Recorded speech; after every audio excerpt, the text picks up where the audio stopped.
Hey advisors, what is up? If you're new to this channel, my name is Benjamin Ong and I'm the CEO of 2XYC. I've created this channel because there's a lot of financial advisors that are either broke or making tons of money but yet unhappy. And I hope that some of the lessons that I've learned while documenting my own process and journey will be able to help you become happier, purposeful, and wealthy. So recently I met this advisor who is also one of our clients, and we had a chat over coffee, right? He found that it was very difficult for him to get started on work, to do the prospecting methods, to do sales, to ask for referrals, to even, get out of the house and even on Zoom to have an appointment with clients, right? And this was weird because, as far as the conversation goes, it's very obvious that he knows what are these strategies, he knows how to do it, and has done it before and gotten results, right? But for some reason or another, he just finds it very difficult. And the analogy he gave was more like, one is like walking on land, right? On the roads, you don't feel too much of resistance. And then another one is like as though you're taking a walk in the swimming pool, right? Where you feel like there's a lot of resistance and it's just a lot more difficult to do the same thing, right? To walk. And as the conversation carries on, I realized one thing, right? I realized that it wasn't a strategy problem. It wasn't a lack of appointments, don't know how to do ABC kind of thing, kind of problems, right? The real problem I realized was the environment in which he was in. So what I realized is that number one, he was hanging out with people who are earning, 1,000 plus to 3,000 kind of range. Number two, this group of friends are also the same friends that have, drinks every other night. They go for mahjong, they sleep at 3, 4 a.m. They wake up, have like 3 hours of sleep and they wake up, go to work, kind of like idea, right? And then they just slack off every other day at any opportunity that's available. So that was kind of like the first part of that, right? Which was the friends, was part of the environment in which he was in.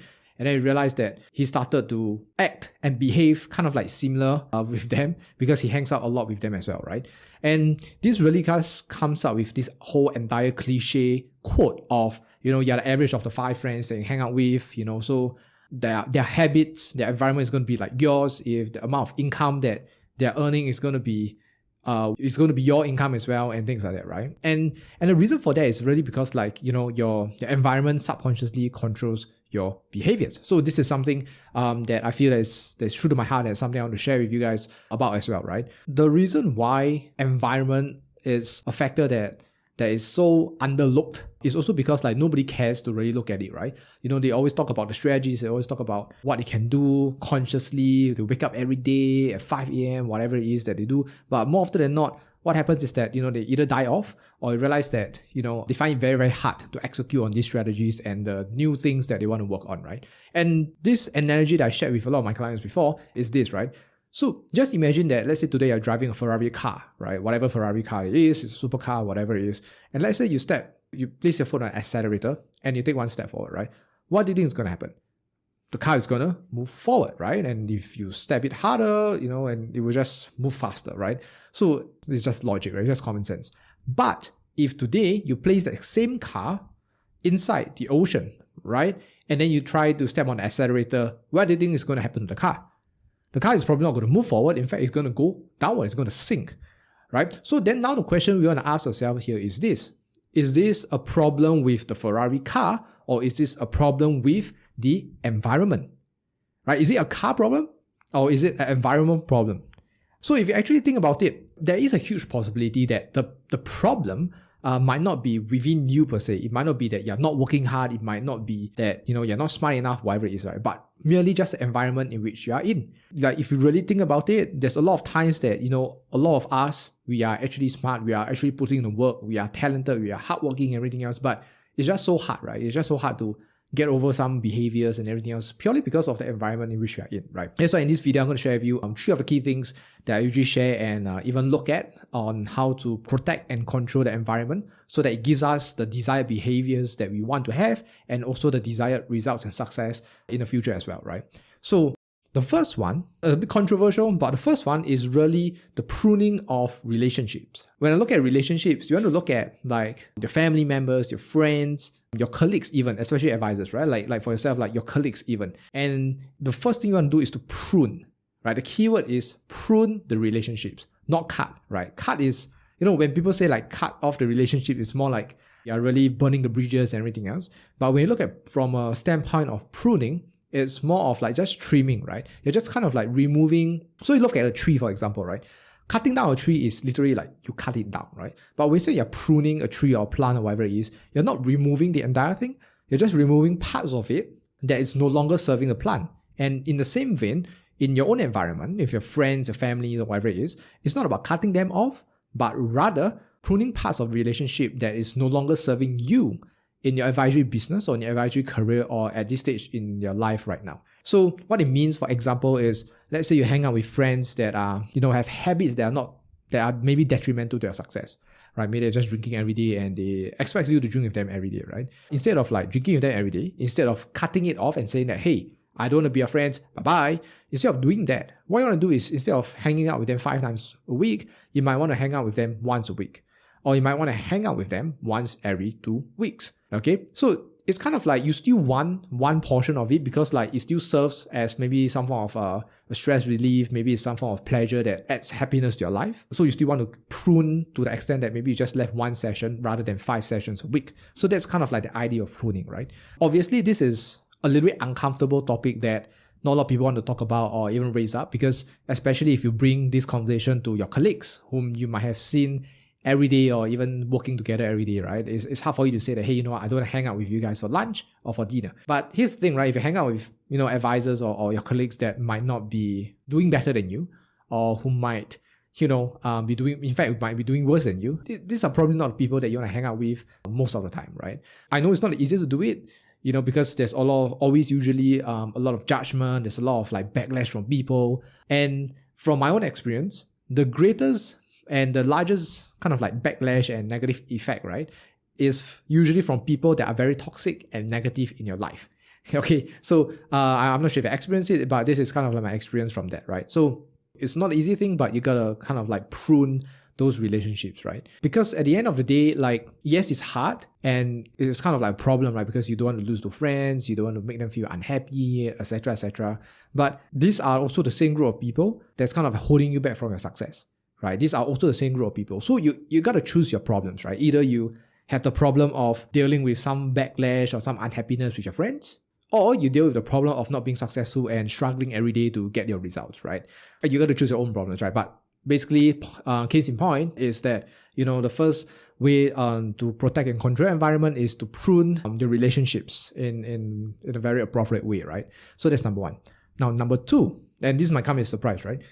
When we talk about environment, the second thing that most people, again, don't look at, but it's also the one that controls a lot of your subconscious behaviors and your moods and your feelings, it has to do with social media. So it's not just about the people that you see, you hang out or talk to physically or even over the phone and whatnot. It also includes the content that you consume.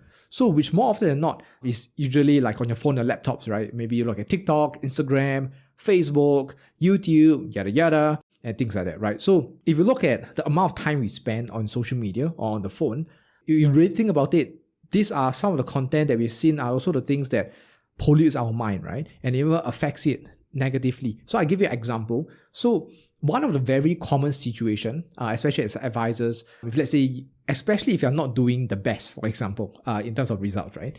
You might have been following some of your colleagues or advisors who are very popular on social media. They are very high flyer. They earn a lot more money than you. And the worst thing is that sometimes it's like they might have joined 3 years later than you, but yet they're still, leaps and bounds ahead in front of you, right? And let's say you follow these advisors, right? And you tell yourself, I just want to follow them to see what they do so that I can model, right? But the problem is that sometimes, not all the time, but sometimes it might affect your emotions, right? Because sometimes you might, especially if let's say you're not performing well, it might affect you in a way that you look at them and you ask yourself, and you might feel that, oh my God, like these people always seem to have it lucky, they always seems to be very popular, but I post so much social media, my advisory business isn't doing well, yada yada, and things like that, right? It might trigger, so what I mean is, it might trigger emotions of like envy, jealousy, maybe some form of resentment, frustration, and anger as well, right? And even, feelings of feeling inferior. So if you look at all this, right, these emotions are subconsciously making you feel shitty about yourself. And what happens is that the more you see these people on a day-to-day basis, having their success, driving their cars, watches, and whatnot, buying whatever they want, it becomes a vicious cycle for you every day, right? So this is like one of the effects, on social media, especially when you follow people. And my point is like, it's not that it's their fault, right? I mean, you should be happy for them. It's not that it's their fault that they're doing well or posting or being popular and whatnot. It's just like how our emotions and our subconscious reacts to those kind of behaviors or results, right? So what you really want to do is kind of like block them. Right? Obviously, you want to block them, and I don't mean like unfollow, but you can just hide their stories if you're on Instagram or hide their posts for the time being, right? So like I mentioned, it's not their fault. It's not yours either. It's just that, this is just how humans behave to a certain extent, right? It might not apply to everybody, but it's just one example. So while it's not your fault, it's not their fault, it is your responsibility to prevent or minimize this, right? So there's this quote that I always think about quite a lot, and as a reminder for myself as well, is your body is what you eat. Your actions are based on your thoughts, and you think about what you consume the most, right? So they always say that, okay, body is what you eat, and your actions, whatever you do, is based on your thoughts, right? You have to think before you can do. And what you think about is usually what you consume about as well, right? So if you have always been watching the news, your thoughts will always be about the news, right? Or you have it subconsciously at the back. If you're always watching people being successful and you're feeling sour and jealous and upset about that, these are going to be the emotions and thoughts that you have, right? Which is obviously, it just kind of repels success, generally speaking, right? It just kind of repels all the positive things that you are going to attract in your life. Okay, so this is one of the biggest one is really about filtering out social media. So one of the key things that I do usually is, I unhide some people's story, I unfollow people that I feel, is not serving the best right now, etc., etc. Not necessarily it's their fault, but it's just more like I just need to protect that space, right? And the best solution is not to use too much of social media for consumption. You have to use it obviously for social media prospecting, etc., etc. But you probably don't want to use it for just random scrolling and stuff, right? So that's number 2, right? Now that you look at the first 2, right? It's kind of like pruning the relationships and filtering out your social media.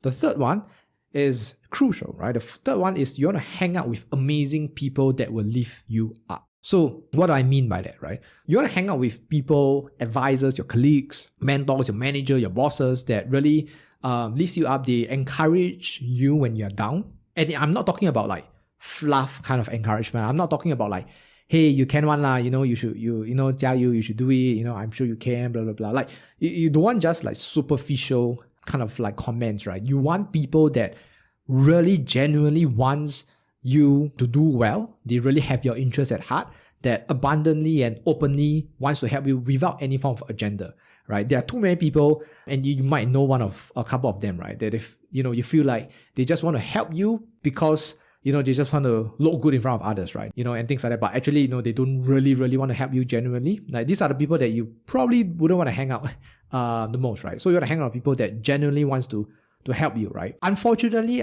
I don't think like this is something that you can get in every agency. I think there are some agencies and some companies that provide amazing community and support. Maybe if you're watching this, you might not have that kind of support or that kind of conducive environment, right? So, obviously, instead of blaming your agency, I would really suggest you probably want to go out there, you want to go find your friends, whoever it is that are doing better, they are positive and genuinely want to help you. You want to hang out with this group of people. You might even need to buy meals. You might even need to spend your time giving something in return for their relationship or proximity with them, right?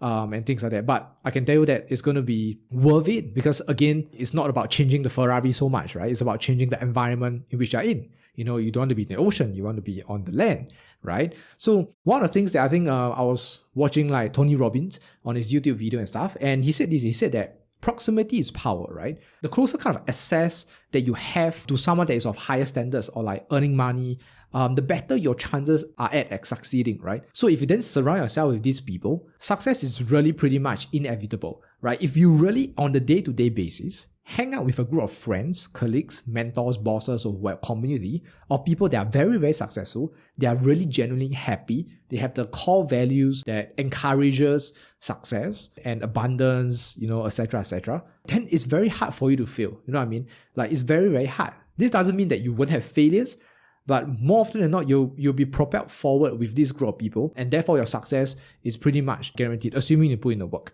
right? So this is also the reason why, like for myself, as of to date, I spent nearly 200,000 on like coaches, coaching programs and networks and stuff like that, right? It's so that I can really surround myself with these giants. And there's a couple of coaching programs that I'm in that's, they're sharing wins and their results like, oh, they did 3 million in a month. They did 5 million in a month kind of like result, right? And when I was there, I'm just like peanuts, right? I'm just like a noob. But because I'm hanging out with this group of people, it makes me feel inspired, right? It motivates me to really want to do my best. It really makes me want to innovate, serve better, right? And really market and whatever is out there. So, at the end of the day, that's why the environment matters. And that's why you really want to hang out with amazing people that will lift you up. Okay, so anyways, Back to the story of the advisor that I met up, right? So he took the advice, he pruned out his friends, he cut down on spending lesser time with them, and he didn't kind of cut the relationship, but he pruned it, right? And they still have amazing relationships, by the way, because when they meet lesser, the time during which they meet is more precious, is more valuable, and they actually have a much more healthier and enjoyable relationship. So that's kind of the idea. And he started to hang out with the right group of people, filter out his social media as well as the content that he was consuming, whether it's on YouTube, Netflix, or Instagram, right? And just within weeks, he literally saw a drastic improvement in performance and results. Like, no kidding, right? I think he was doing about 2.5 a month, and then he suddenly did like 4,000 to 5,000 a month, right, in income. So this is kind of like literally what changing the environment does for you, especially when you kind of know the strategies, you know how to do it, you know how to bring your business forward, but it's just having that resistance. Instead of changing the way you work, you might want to change your environment, right? Because that's a lot easier for you to propel your success forward. I'm just super passionate about this because there are so many times when I coach advisors of people, and it's so painful to watch these people upgrading their skill sets, spend a ton of money and time on personal development, but they still have minimal results. Right? And this really causes them to be very frustrated as well, purely because they didn't consider that their environment was the one that was holding them back. Okay? So if you, really want to have a way higher chance and shot at being successful, make sure the most important thing is that your environment is well protected and kept by, number one, pruning relationships that does not serve you and cause more harm instead. Number two, filtering out your social media. Number three, hang out with amazing people that will really genuinely lift you up. Okay, so remember, a Ferrari car doesn't do well in the sea, right? And you might just be the Ferrari yourself, just that you might be in the wrong environment. Okay, so fix the environment before everything else, right? So if you find this video valuable, I really hope you do find this valuable. Remember to like, subscribe, comment your thoughts below. So lots of love, and I'll see you in the next video.